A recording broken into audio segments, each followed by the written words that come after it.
Okay, folks, we'll get started. Hopefully I've clicked all the right buttons. I've just been trying to record the session, which hopefully I've succeeded and not done something else.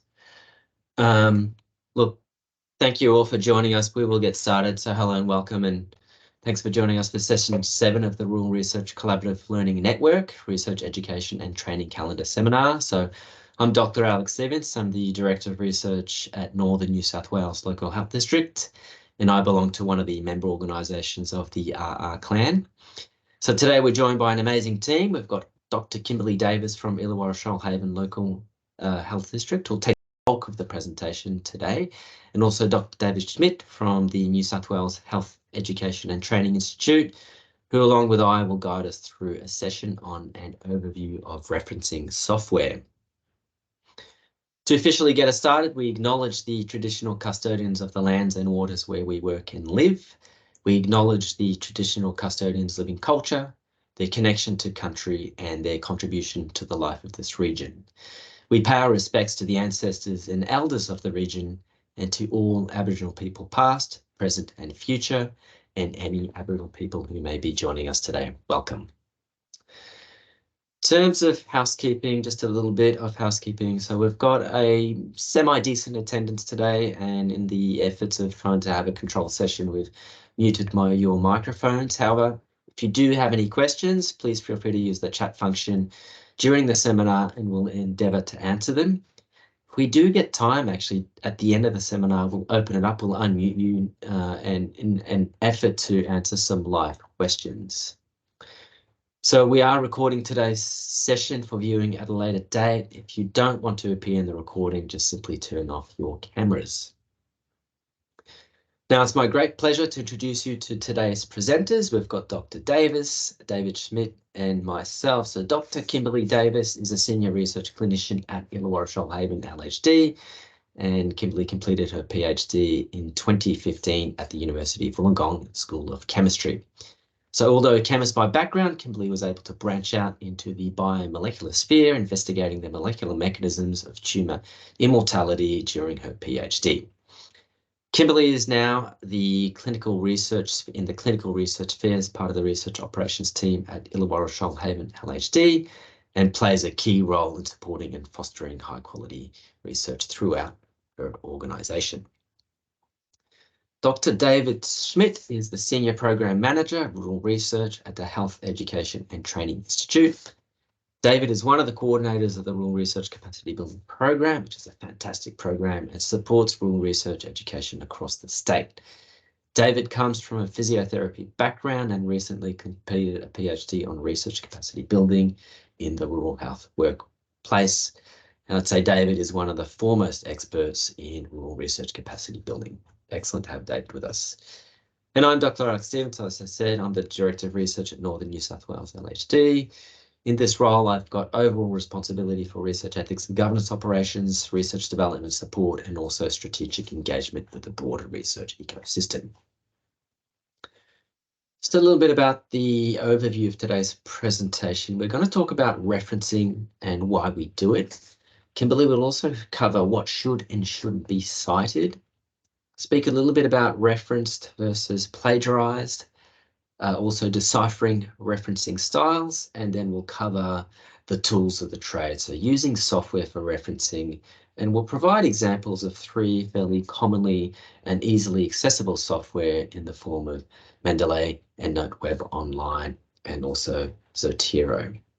So Kimberley, this is the part where I'm going to hand over to you and allow, and there you are. Hey, technology. It's a wonder. There we go. Beautiful. Look, thank you, Alex, for that very kind introduction. Yeah, we're going to talk a bit about referencing today. As Alex said, show you some examples. But before we jump into that, I think it's really helpful to start unpacking referencing, what we mean by that in both an academic and clinical context, why you should bother, and what it actually means to reference and to reference properly. So we're talking about referencing, but why on earth should you actually reference? Now, firstly, no one likes to have their ideas pilfered, so it's very appropriate appropriate to give due credit to the original authors. It's about their own intellectual property. You're respecting that and you're acknowledging it. It also helps readers find your source information. So you can write a whole bunch of stuff, but where did you actually get that information from? A reader who doesn't know you, they need to understand where that information's from, perhaps do some further work themselves, but also be confident that what they're reading, what you wrote, is actually reliable. It also can provide differing viewpoints. So look, you can easily go and select all the references that support your viewpoint, but a well-written paper will often look up references that actually contrast a viewpoint. And there's nothing wrong with putting forward references or arguments that contrast it. That's actually quite good and a healthy thing to do in some robust research. I will talk about plagiarism later. We don't want to do it, especially for those online who perhaps are doing some further study. You definitely don't want to get into that trap. But, and I alluded to this earlier, it provides evidence for your claims, and that is super important. You can look at what discipline experts in those fields have written, and it helps back up your argument, rather than it just being, say, you just writing what you think. It actually provides evidence and helps you synthesize some information together. Now, you can go to town if you like and cite absolutely everything. That's not necessary. But on the flip side, you do need to make sure you're citing enough things. So where do you actually start? What should you be citing? The most obvious is journal articles. I'm pretty sure everyone here knows that. Scholarly books, so even textbooks, books that kind of are in that bridge between peer-reviewed journal articles. Often it's a collection of perhaps longer than normal articles put together in a book by some editors. That would be appropriate. Digital or hard copy reports. And again, I say from reputable organisations. There's a lot of, especially government and other regulatory bodies that put out digital reports. It's entirely appropriate to cite those, and I think quite worthwhile. AIHW, Australian Institute of Health and Welfare, is an organisation that I quite like. They have reports on almost anything you can think of.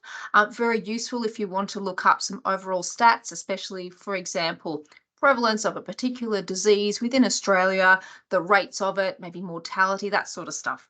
They put out digital reports, quite appropriate to cite. Websites. Now, again, we'll think about websites in a second, but in this day and age, so much information is on a website. So often you will be presenting a URL that you went to. You should always have the date that you accessed it, because websites are live and they can change, right? For instance, you might cite a New South Wales health policy. You can do that. That's a digital document. You can put the URL that it's from, and that's entirely appropriate, and you should be doing that if that's such a thing you're citing. If you're reproducing any diagrams or images, you absolutely must cite that. Do be aware that sometimes you need reprint permission. So sometimes, say if you're writing up a thesis just for your studies, you can get away with that. But if you do want to reproduce an image as part of anything else, you may need to consult with the publisher of that original image to get reprint permission. It's not impossible. I know it can happen, but do just investigate that. Now, there's other things that really don't need referencing. Obviously, if you're reporting your own observations or results, you can't reference that. It doesn't already exist in the literature for you to reference. You'll see my asterisk. I'll mention that in a sec. If you're making your own commentary or inferences, you've got some data in the discussion section, you're talking about what you think it might mean in your local context, well, you don't necessarily have to reference that. If you're applying it in perhaps a statewide or nationwide context, yeah, you should go look up some other references. But if you're talking about some local matter that maybe influences what happens clinically, you don't necessarily have to reference it. That's what I mean by applying evidence from elsewhere. Definitely reference that. Common knowledge. So don't go overboard, especially in your introduction. Every statement you're making, that's kind of basic science, common knowledge, whatever it is, you don't have to go and cite or reference, I should say, every single sentence. So don't go overboard as well. and my little caveat here, obviously, if you're citing your own previously published work, you've done a body of research, you then you publish that, you build upon it in a subsequent paper or papers, yeah, you should cite your own work. It's in the literature, it's been peer reviewed, knock yourself out. What I mean by is if you're talking about something within that one paper, obviously there's nothing necessarily to cite. And then there's the things that you definitely should not be referencing. For heaven's sakes, don't reference Wikipedia. I've seen it done. I spent a long time teaching at the uni, and you'd be surprised what I saw referenced. Don't also reference a Google search link. Again, not joking. I saw this happen in a student thing. There was several lines if they literally copied the Google search URL. My comment to them in their assignment was, are you referencing the entire internet? It's basically what you're doing. I include this. It might seem frivolous, but it's true. Again, with websites, there's a lot of great and useful websites out there, but like we do with so much scam filtering these days, apply a bit of common sense, think about the legitimacy of information that you're looking at. So, just apply your own filter. Now this one, I'd accept people arguing against me here. I don't like citing published work that hasn't been through peer review. So people can often pop up manuscripts on preprint servers. It's becoming more and more common these days. Look, you can cite it, and there was quite a surge when COVID first happened because journals couldn't keep up with the work. So they'd get a manuscript, they'd shove it up on their preprint server. There'd be a big sort of note saying this hasn't been peer reviewed. So a lot of that started to happen through COVID. Personally, I think, unless you are a real expert in this area and you know that it's fine, it's probably just waiting until it goes through the peer review process. Fine, go for it. Personally, I always shy away from it because especially if you don't know who the people are, it's questionable. Maybe they've had trouble getting it published and maybe there's a reason why. So just think twice if you want to cite something hasn't been through peer review. So above all, you have to be citing sources that are reliable and worthy. How do you know how to do that? Well, we want to be like the Credible Hulk. How do we know it's reliable? Think about the institution the research has come from, the journal, the publisher, so you can check your database indexation, and again, more on that later. So you're thinking of the reputation from where the research comes. And again, that might be the authors, especially if it's in your area. You start to get to know some repeat offenders. You might know them personally, but you start to see the names pop up. You go, oh, these guys. You might Google them. Oh, yeah, they're a research group based in wherever. They do a lot of work in this space. Yeah, they probably know what they're talking about. Again, relevance to the topic area. Like anything out of context, you can pull a sentence, reference it to support your claims. Please apply common sense. The quality of writing and referencing is often a big red flag. Some stuff makes it through the net. You might read things that are really poorly written. The referencing, again, is questionable. Apply your gut instinct. I'd steer away from those. Funding and other conflicts of interest is really interesting. Obviously, with especially clinical trials, and by that I mean drug and device trials, many are sponsored by companies that, well, you could say they have a vested interest in it. But on the flip side, they have to do the research and fund it to know if that drug or device is worthwhile. So you'll often see in those sorts of papers where the funding comes from, that so-and-so had a position funded by whatever organization. Again, just apply common sense. Just because something's commercially funded doesn't mean it's, the epitome of evil. It's absolutely not. And I'm not going to get into discussions about big pharma, but it's the way the world works and how we get things out there. But just think about it. If someone's saying that something is the best thing since sliced bread and it's all been funded by the organization that makes said thing that is the best since sliced bread, just apply a bit of a filter to it when you're looking at that information. So I'm going to have a moment to have a sip of my tea because I've been yapping for a bit. A question, and if you could pop it in the chat. This one comes up because it's the internet and it's all dodgy. Where can you or could you not use a website as a source? And where maybe, I think there's some obvious ones for yes or no, but what might be some of those grey areas, whether it's something you have an idea about or you've come across. So have a moment.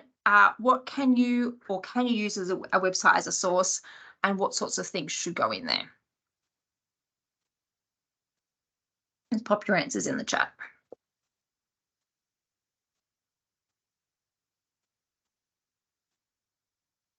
Either that or everyone's asleep.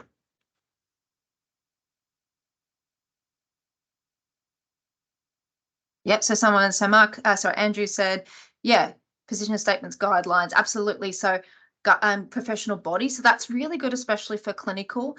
If you have something from whatever professional body you're a member of, stuff on their website, absolutely go for it because it is reputable.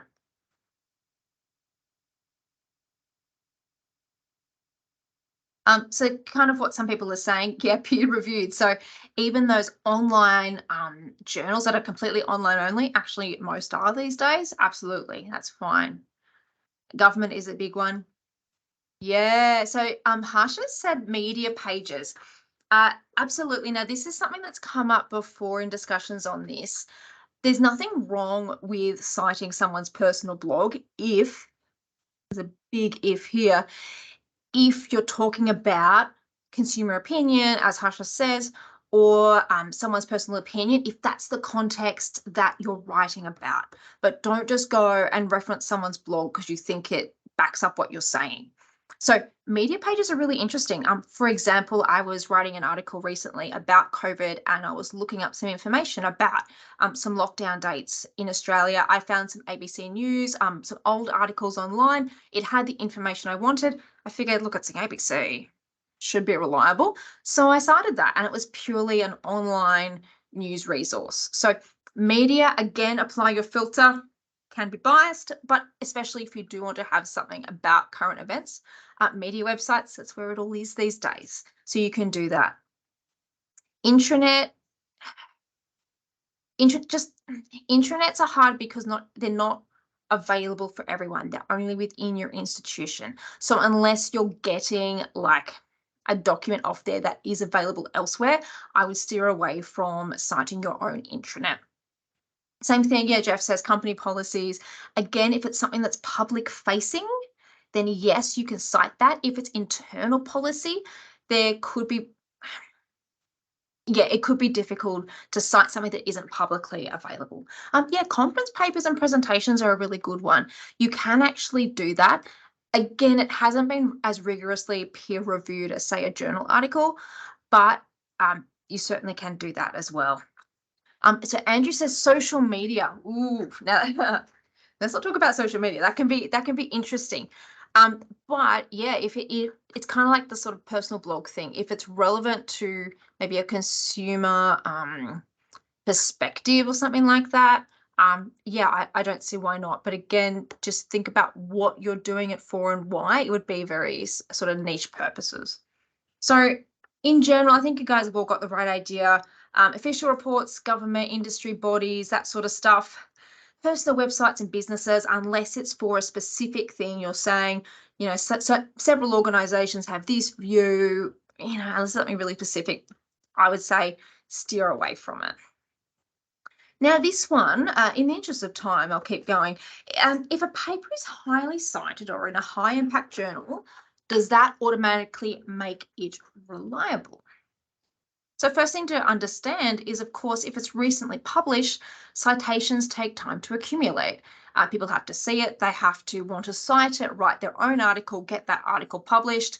So if it's within the last couple of years but only has a couple of citations, that doesn't necessarily mean it's not reliable. On the flip side, you can have amazing publications and journals in really specific areas. They're never going to have a huge amount of citations like these big cancer genomic ones that you see that have thousands of citations. A colleague of mine uses an example of Burns research. Some of that is really specific. So they're fantastic articles, but really niche. So they're not going to have a huge citation score. The other thing as well to think about, if there's a huge amount of self-citations, often from the same country or institution, it's a bit of a red flag there. And as I've said several times before, if you're in doubt, go with your gut. So referencing versus plagiarism. It's a very fine line. Referencing is acknowledging that an idea you're saying or content, it's not yours, it's someone else's, it's intellectual property. And I mentioned reproduction of images or figures may require additional publisher permission. But what about quoting, paraphrasing, or synthesizing the information and writing it in our own words? So a quotation is fine to do if you do it in the right way. It's not like you absolutely can't never ever reproduce something exactly. If you quote it, so for instance, as Dr. John Smith points out, use your quotation marks. You're appropriately attributing that quote to this specific person. That's actually quite okay to do because you're not plagiarizing, and it's very clear that you're not doing so. Rephrasing, be very careful. I would only really do it in specific instances where it's technical material and you have a different audience that you need to paraphrase for, probably more in a conference setting. It's that really grey area where you run into problems and you could get too close to plagiarism, especially if you're a student. I wouldn't even go there. The best way, of course, is to write it yourself. So you're trying to bring together a bunch of different ideas, maybe from different sources. You're trying to synthesize that information, but you still have to cite where it comes from. So you might have a sentence you put together from multiple ideas, and you might have 5 different references. That's absolutely fine because several people are saying the same thing and you've pulled from a few areas. Students, many universities and other organizations use software such as Turnitin, and there's a few other ones.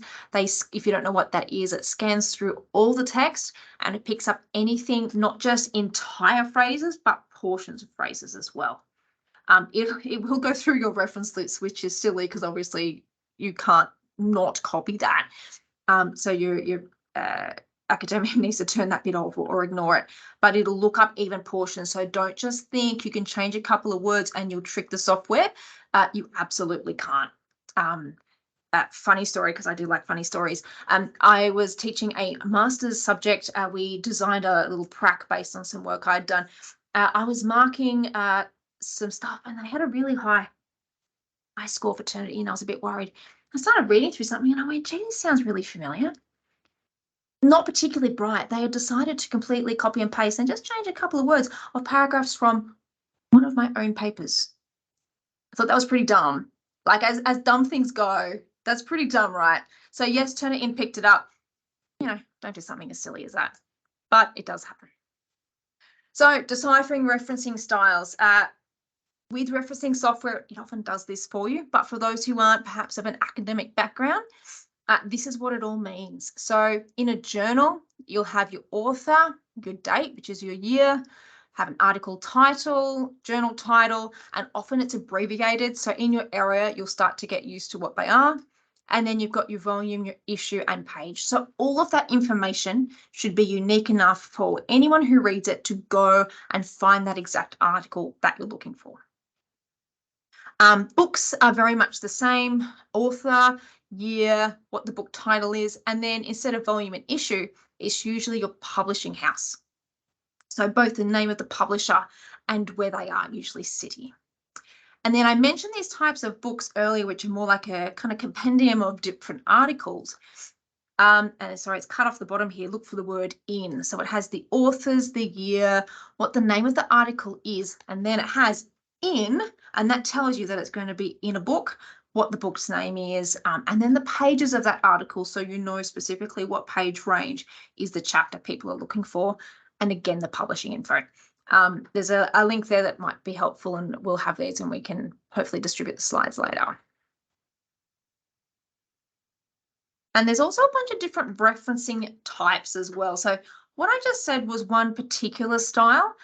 There's a whole bunch of them, and really you can get lost down a rabbit hole, but there are a few different main ones. So there's what we call sequential in-text. So you want to reference, Smith et al., etc.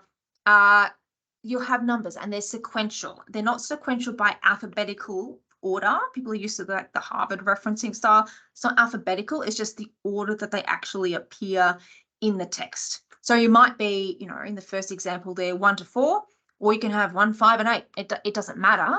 It's just the author that they appear. If you've written 3 other numbers and then you want to also reference number 5, you might skip some, and that's quite okay to do.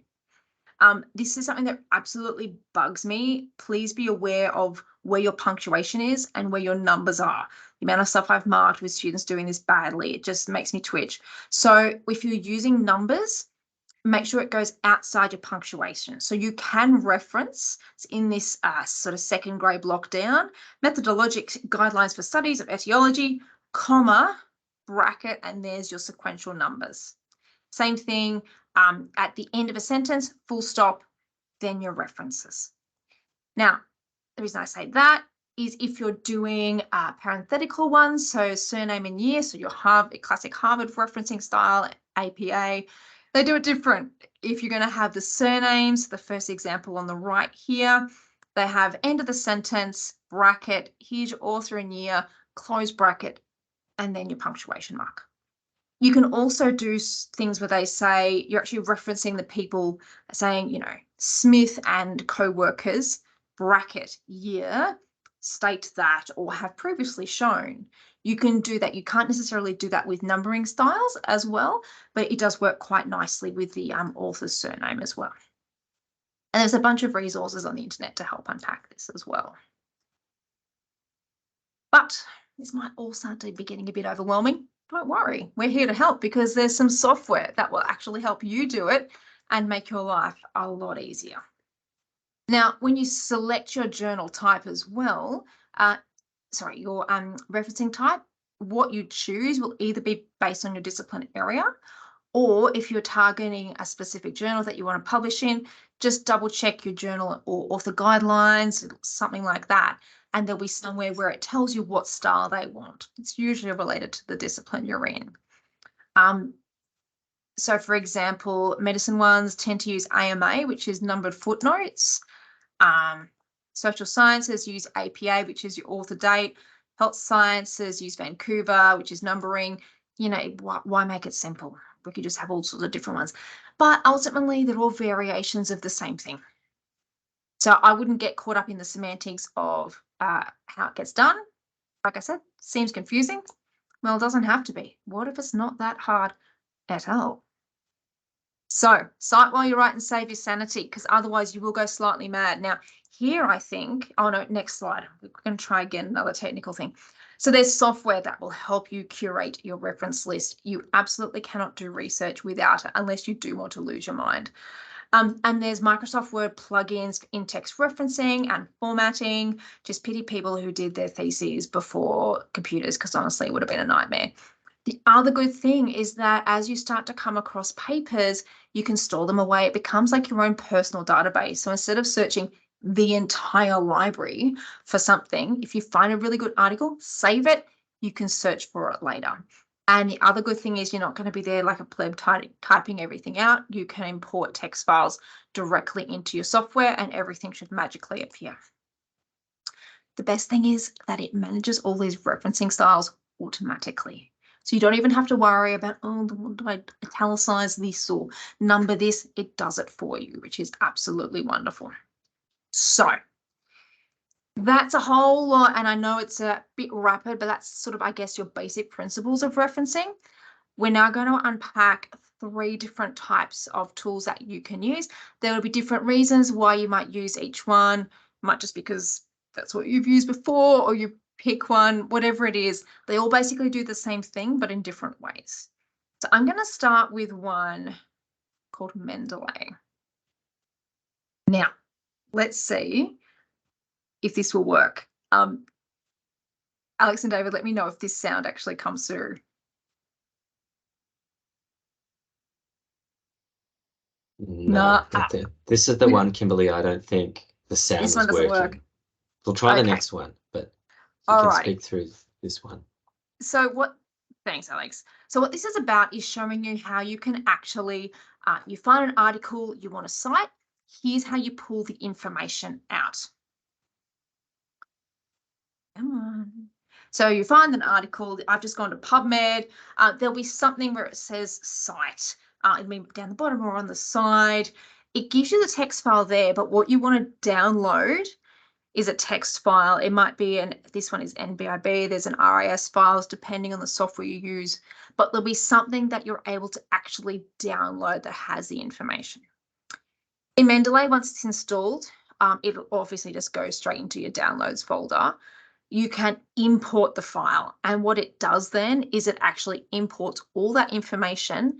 And as my mouse is going on the right hand side, all the stuff you need. So it also pulls through the abstract, which is really nifty if you want to go and search through things later. So you go to your document, you want to make a citation.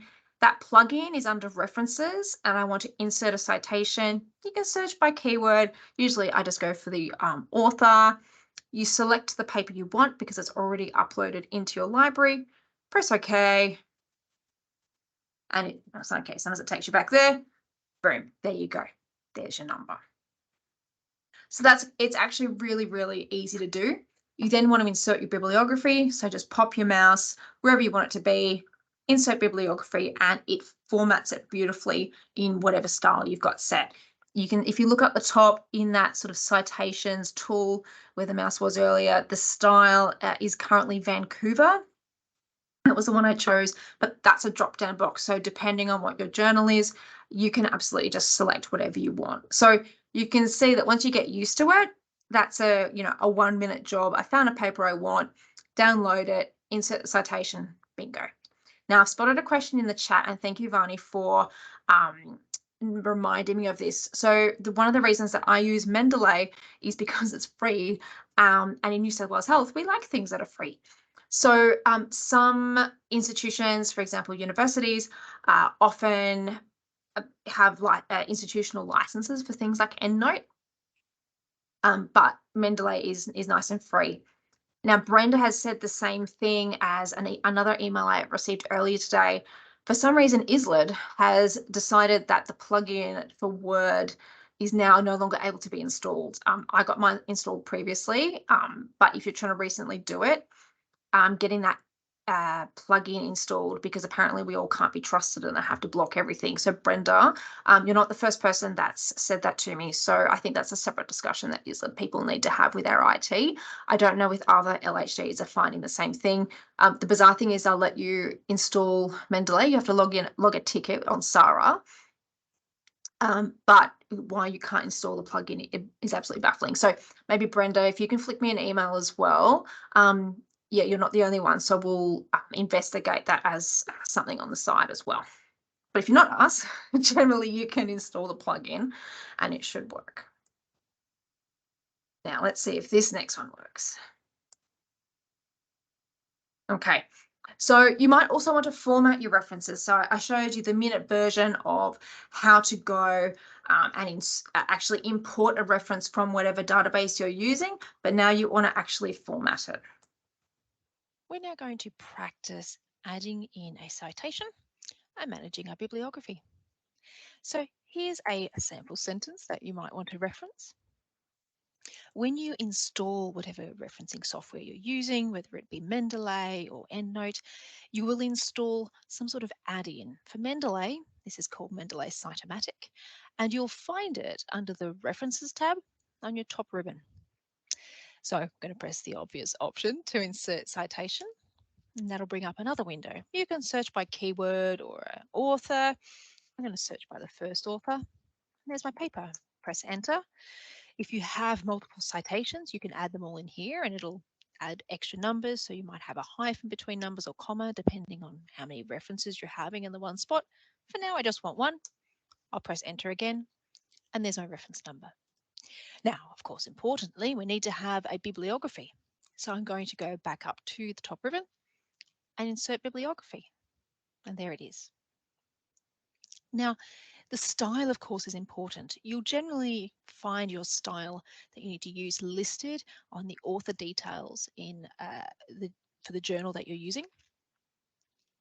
If you go back up to your top ribbon, you'll find the style listed, and it makes it super easy to change between styles. So for instance, the default here was AMA, which uses a number format.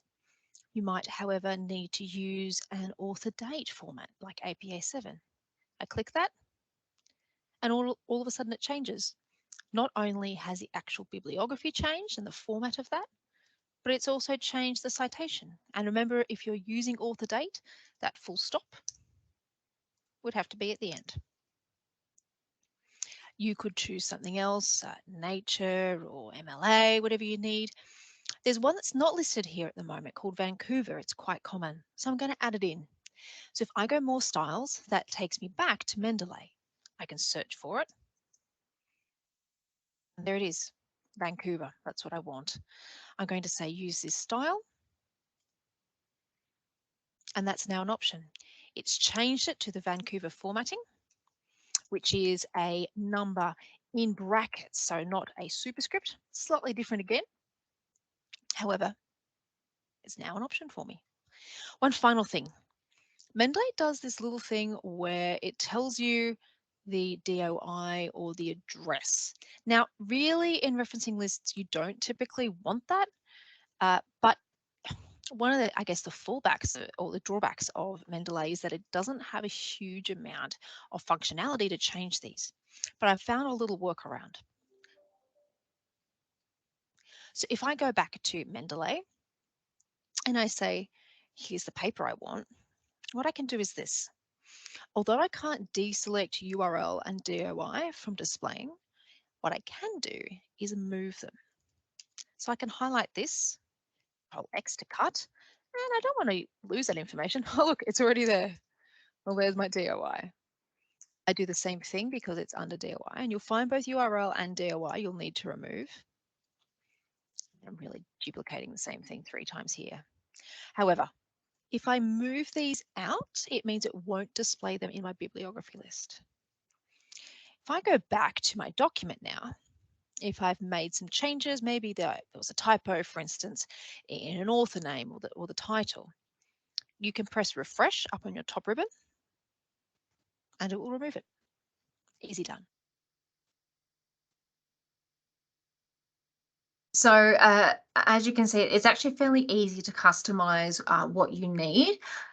David will talk in a sec more about Endnote, which I think does have some more functionality, but for a free piece of software, it does most of what you need. Before anyone asks, the NAs there are just because this article hadn't been assigned an issue or a volume yet, so that was something I also should have removed from the what was in Mendeley.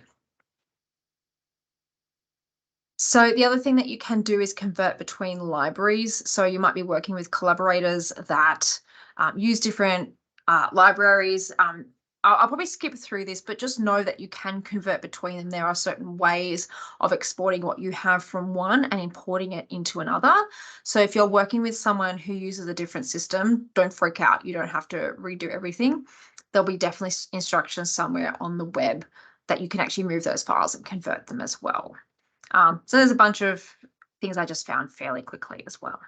All right, I've yapped for long enough. I'm going to hand over to the wonderful David Schmidt, who's going to talk to us about Endnote.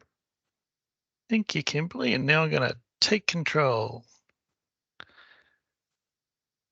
Do I get a little picture?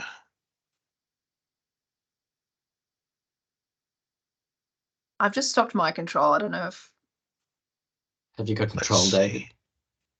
Otherwise, just let me know and I can just move the slides for you. I'm going to take control by saying, next slide, please. There you go. So there was a question in the chat, is Mendeley the easiest one to use?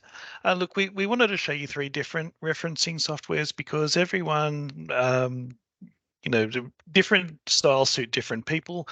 Endnote is like Mendeley in a lot of ways. So rather than me showing you how to put things in using Endnote in almost exactly the same way that Kimberley did, I'm just going to give you a big picture view. So Endnote is one you will hear a lot about. It does come in a free version, which is web-based and you can use from any computer where you've got an internet connection, or a paid version, and that needs to be downloaded to an individual computer. But like Mendeley, it helps you collect your references, grab them, you can share them with other people, and you can put them in your document to cite papers or websites or whatnot and build your reference list.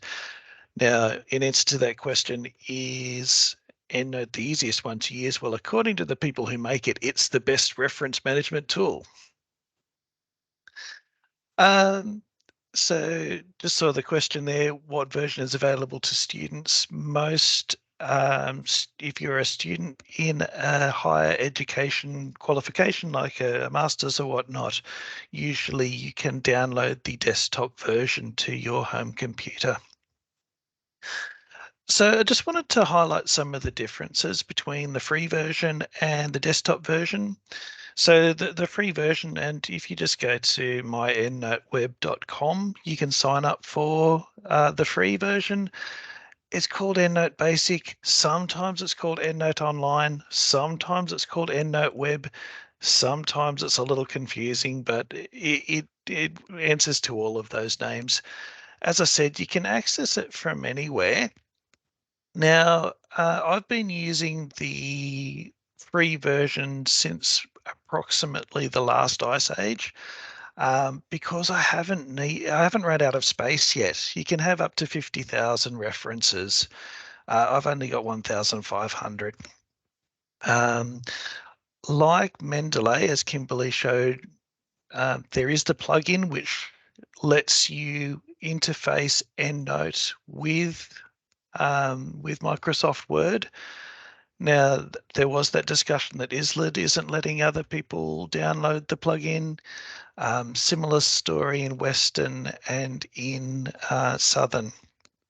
So this can be a bit of a challenge. One of the things that we do in the Rural Research Capacity Building Program is encourage people to raise a ticket with Sarah, I think it is, the New South Wales Health IT system, and request.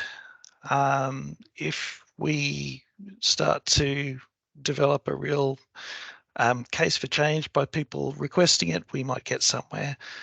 But you can always download it onto your home computer, and it's 2 clicks to do that if you wanted to access that style. Bearing in mind you can access the web-based version of Endnote anywhere, and it would only be the interfacing with your document that you would need to do from your home computer. The free version has the 21 most common referencing styles built in. Now, if you went to the desktop version, there are stacks more styles. It's customizable, etc. Students can often get access to it through the university. Some LHDs have a limited number of licenses for the desktop version. Desktop versions are very pricey for an institutional license, so they're not that common. And if you do have it, be prepared to have lots of friends because people will want to use your computer. Next slide, please. So like with Mendeley, you can add references straight into Endnote. So for those of us in New South Wales Health, you can go straight from CAP or direct from databases such as ProQuest. So the picture in the top right there is an example of finding a reference in ProQuest, hitting the Cite button, and then it'll pop up which of the options you want to use, and you can choose from, as you can see, Endnote, Mendeley, or any of the other options there. There is also the option from within Endnote Online to search directly from, for example, PubMed, and you can go straight into PubMed and search within Endnote, which makes life easier. You can also, if life is not exciting enough for you, can put in references manually. But, you know, if you can search for it, it's even better. Next slide, please. So within Endnote, see, this again is the free version. You can see we've got the web address at the top there, myendnoteweb.com. This is the kind of information that goes in that sits within Endnote and then is used to generate the reference or the bibliography, that all those little fields that Kimberley was talking about. So you can edit those manually. So obviously I've imported those from a database somewhere. That was the one from ProQuest that I looked at before, but you can add in research notes, you can create groups, you can share those groups with other people, and there is capability within there to upload full text. So attach files. So down at the bottom right in the image, you can see there's a link to attach files. The free version comes with 2 gig worth of storage, and as I said, I've been using it since 2008 and haven't filled up mine yet. Also have capacity to detect and delete duplicates. So very similar to Mendeley in that you click on the Insert Citation button, you select your reference, and it just pops in. You may notice that when Kimberley went to insert from Mendeley, it was in the References tab up the top of the Word. Yeah, whereas Endnote comes up with its own tab. So in this case, it's the desktop, the web version. So it's giving me Endnote. If it was the desktop version, it would have the actual version number. So Endnote X9 or whatever version we're up to now. Next slide, please. So you can see we've got that same kind of thing where it'll pop in the referencing style that you choose. In this case, we're using the numbered system Vancouver.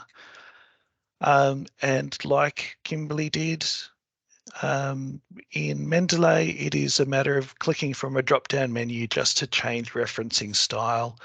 I guess the one thing that I noticed different between Mendeley and Endnote in this case is that we didn't need to do that extra step of inserting a bibliography. Endnote will automatically start your bibliography at the end of your document. So it'll just, it's 2 less clicks, but you can see the functionality is very similar between the two.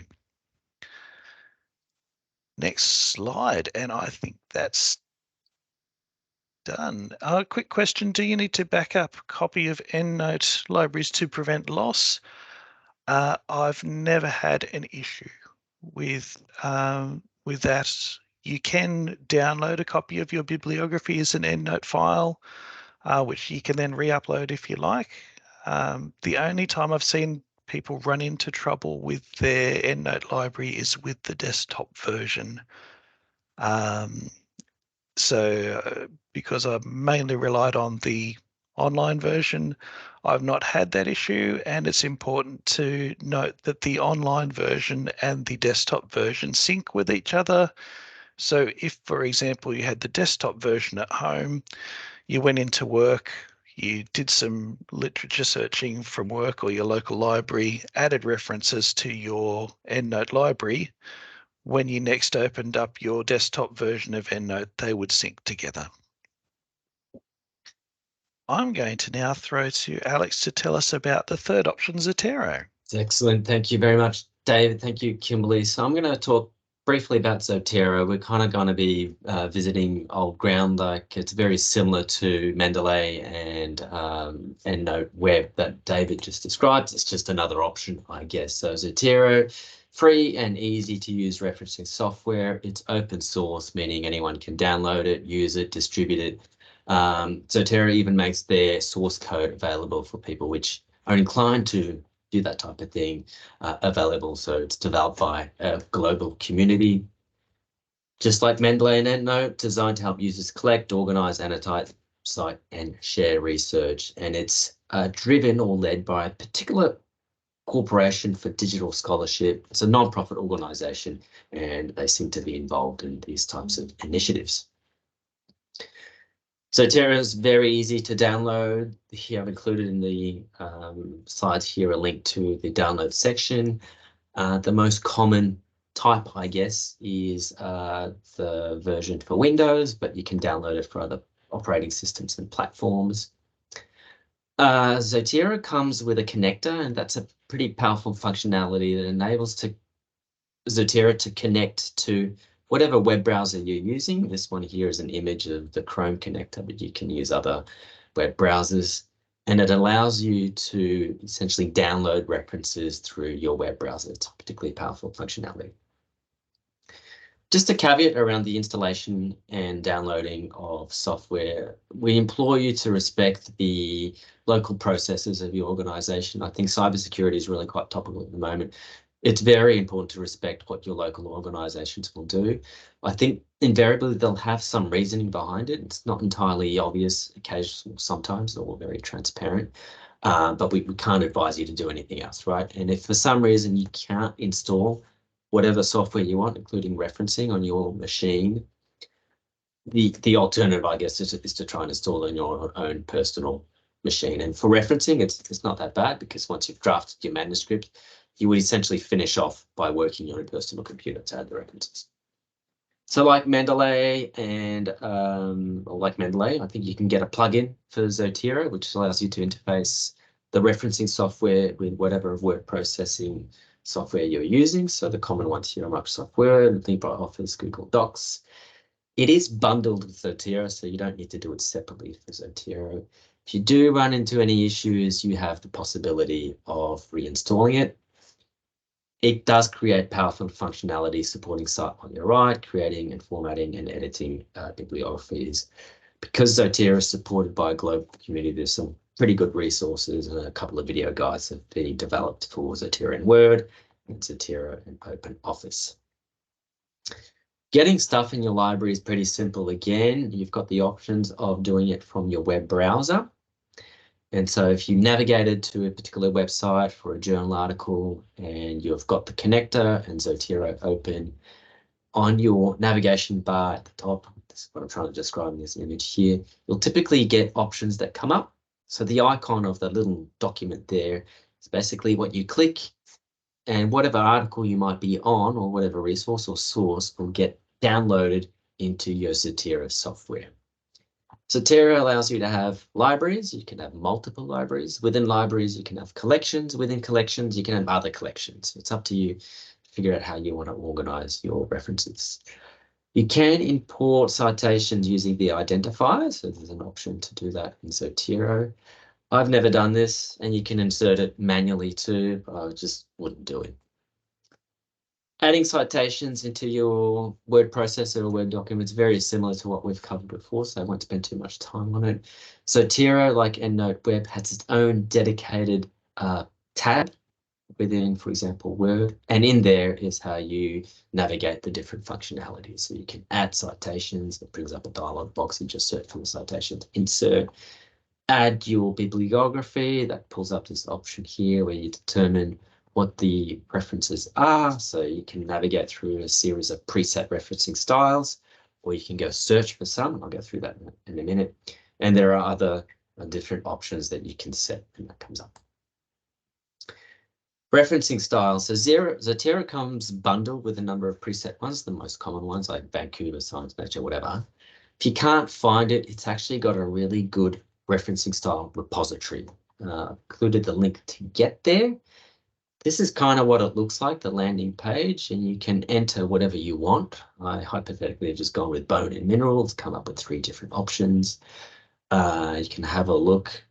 If you hover over these, it comes up with a pop-up box which demonstrates what the referencing format will be for that particular style. And then you can just download them and import them. Styles are written in citation style language, which is a fairly common language supported by a number of other platforms. And if you're up to the challenge, if you're that geeky type of person, you can actually modify your own referencing style using the style editor within Zotero, or you can modify the XML, whatever you want. The last thing I'll cover is the link to the Zotero documentation page. We've done a really high-level overview of what Zotero looks like. It's actually got a super well-developed documentation page, which does a much better job than I have done in describing the full functionality of Zotero. Nearly finished. Where to from here? Curate your reference list as you go. Just like Kimberley said multiple times, these things will save you a lot of pain in the future if you keep on top of it. Use referencing software. Don't do it manually unless you want to go nuts or crazy. For sure, make sure you cite your resources or sources properly and use it to back up your claims. When in doubt, touch base with your research office or your local researcher or David. We're here to help, basically. So in closing, I'll thank everyone for attending today's session.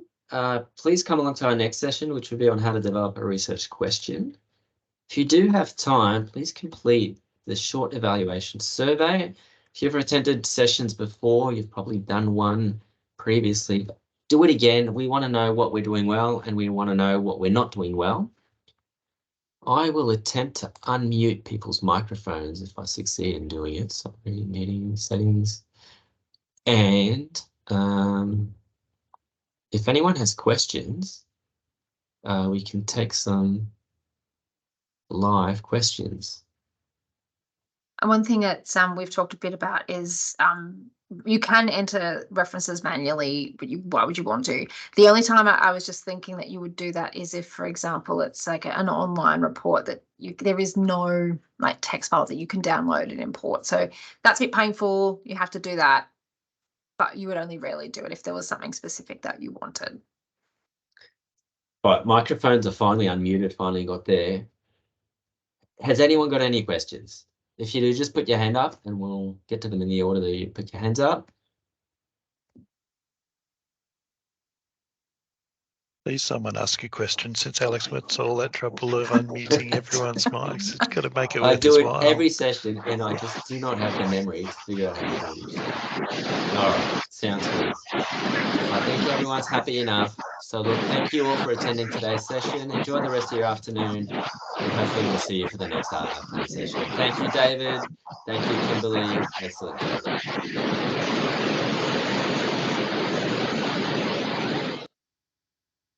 Good stuff. Thank you, everyone. See